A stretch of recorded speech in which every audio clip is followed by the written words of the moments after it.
What's happening? This is Phetote coming to you live from the throne again. This piece here is to commemorate Memorial's Day. I would say Happy Memorial's Day, but what's happy about dying soldiers? But what I will say, and with pride I can say thank you. You are appreciated to all the soldiers, past, present, and future, those who will be brave. Gravity has to be mad at me because the weight of the world is heavier these days, but I still promenade with my head raised, and my knees only buckle when I fast and pray for the shell-shocked soldiers who've been casted away, no longer able to cope with the masquerade of being okay after eyewitnessing dying in gory ways. The nightmares of massacres are nicknamed glory days. Well, he's a patriotic hero.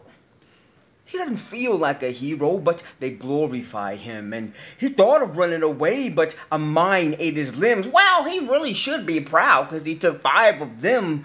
But what's lost in the body count is friendly fire. Corporal Tillman.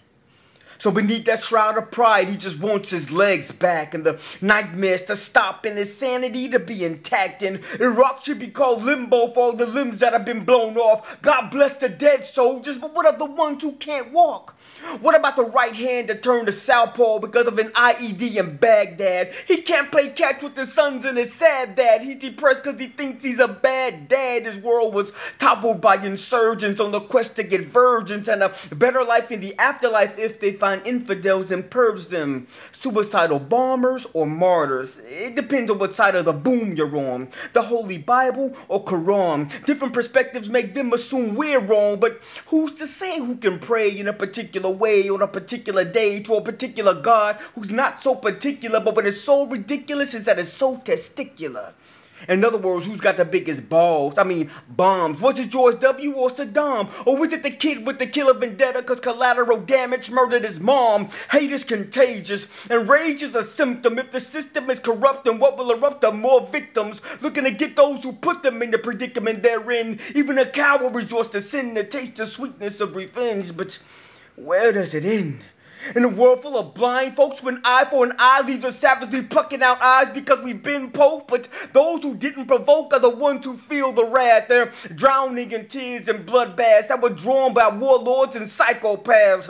Psycho son and psycho dad versus terrorists and sick dictators. I'm a slick-ish hater, but they played the mind games to perfection because they had us fighting wars over weapons of mass deception. We were killing and dying by the masses and clashes with everybody but the bastards who crashed into our monuments. Death is being issued like condiments in drive-through windows. Welcome to Armageddon. May I take your order? And it takes a lie to cover a lie, so the sin grows and grows as the tears flow and flow as the rate of suicide soar. Some soldiers can't take another tour in this debacle of a war.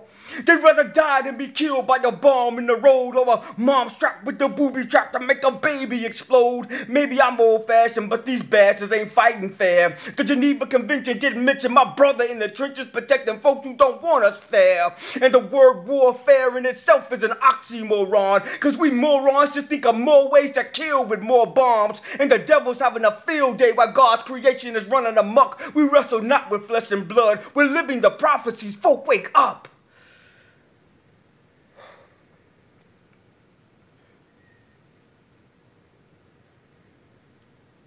God bless us all.